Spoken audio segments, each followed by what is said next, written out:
Qu'il s'agisse d'utiliser des moulins à vent, à eau avec roue verticale ou une simple meule à usage familial, le meunier a toujours joué un rôle de premier plan dans la société, au même titre que le blé et le pain.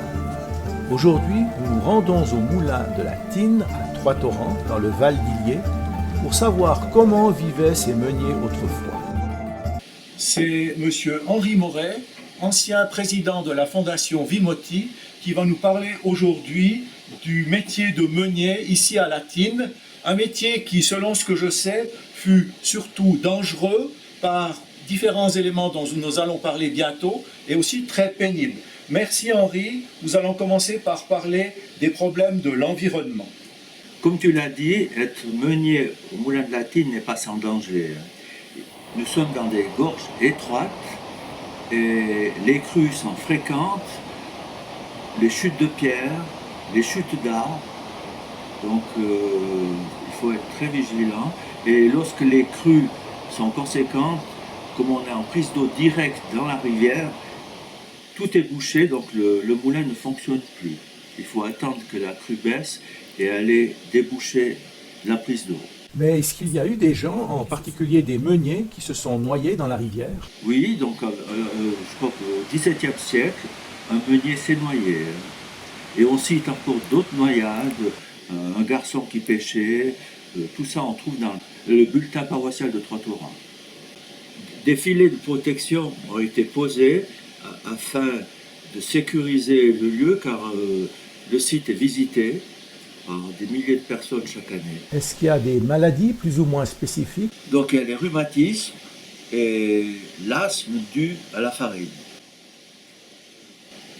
Différents dangers peuvent intervenir autour de la meule. Donc le moulin ne doit jamais tourner à vide, car les deux pierres vont se toucher et les meules seront polies et donc le moulin est hors service.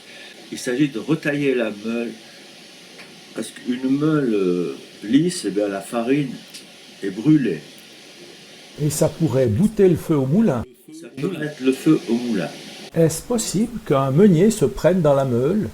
Oui, parce que justement, quand il faut boucharder, il y a une façon de soulever la meule tournante, et il se pourrait, pour des raisons que la corde lâche, tout ça, et le meunier, s'il n'est pas attentif, peut se faire écraser une jambe, un bras. Pour illustrer le danger lors de la mobilisation d'une meule, voici un ex-voto qui se trouve dans la chapelle du pèlerinage de Longeborgne en Valais, où la meule est en très mauvaise posture.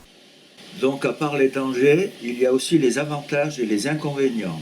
Donc les avantages, eh bien, c'est de pouvoir faire la farine lorsque les conditions sont réunies et sont bonnes, s'il y a assez d'eau.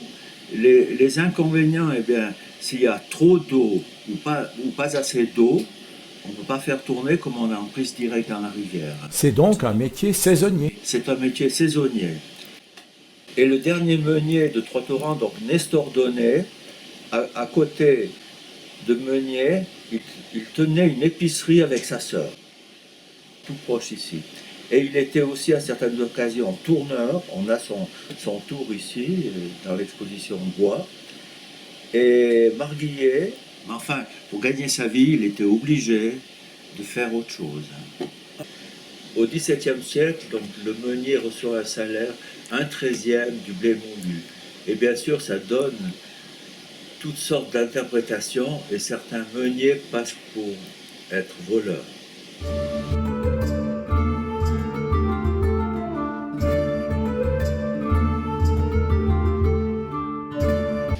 Cette petite zone industrielle qui comprenait donc le meunier, le forgeron, le distilleur, le scieur, donc ça donnait l'occasion de rencontres.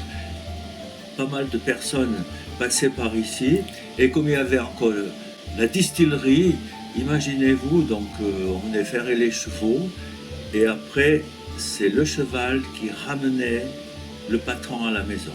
Donc si les pierres pouvaient parler, c'était vraiment un lieu où il y avait beaucoup d'échanges. Donc le patron, il était distillé lui-même. Il des distilleries. Le meunier, pour son confort, avait ce fourneau en pierre olaire. Donc l'avantage de cette pierre, c'est une pierre douce, et qui garde la chaleur pendant des heures. Pour garder la chaleur, comme vous voyez, les fenêtres sont petites. De même que le plafond est abaissé. Le lit est court et ça peut surprendre la façon de dormir. Donc il faut savoir qu'au Moyen-Âge, on dort recroquevillé et que la position de dormir d'aujourd'hui, c'était la position de la mort. Donc, ce banc se nomme archebanc. Il a 3 fonctions. Il sert de banc pour la veillée, donc la table se trouve là devant.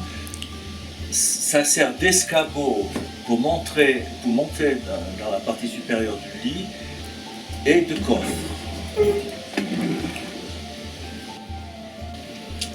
Donc ici dans le Valdillier, ce lit s'appelle le Charlie. Donc c'est un lit à 2 niveaux. La partie basse pour les enfants qu'on ouvre le soir et qu'on referme le matin pour récupérer la place. Et la partie haute pour les parents. Au XIXe siècle passa ici un homme célèbre, le grand poète français Théophile Gautier. Donc il séjourne à B et le 31 juillet 1868, il décide de visiter le Valdillier et il s'arrête ici au milieu de la matinée. Et on a la chance, il nous laisse un texte dans son roman Vacances du lundi sur les moulins de Latine, très intéressant à lire. Notre dernier meunier, donc Nestor Donnet, cessa toute l'activité au moulin au mois d'août 1949.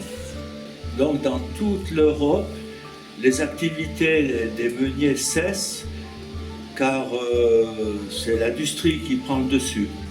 Une particularité du Valdillier, l'évier est creusé dans la masse du tronc d'arbre. C'est vraiment typique de cette région.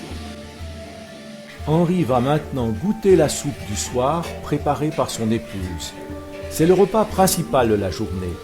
Elle est constituée de farine, bien entendu, de quelques légumes, choux, patates, mais certainement pas de lard ou saucisson, mais réservé aux jours de fête. Elle est accompagnée de morceaux de pain rassis que l'on a coupés à la hache, car on ne cuit le pain que 2 à 3 fois par an. Ils sont trempés dans la soupe. Au bord de la rivière, il y a un beau moulin. Le meunier qui l'engraine, c'est un joli blondin. Oh, venez-y toutes, jeunes filles moudre, car il est en train, notre moulin, il est en train de moudre. Le meunier qui l'engraine, c'est un joli blondin. Le meunier qui l'engraine, c'est un joli blondin. La première arrivée, c'est la fille à Bastien. Oh, venez-y toutes, jeunes filles moudre, car il est en train, notre moulin, il est en train de moudre.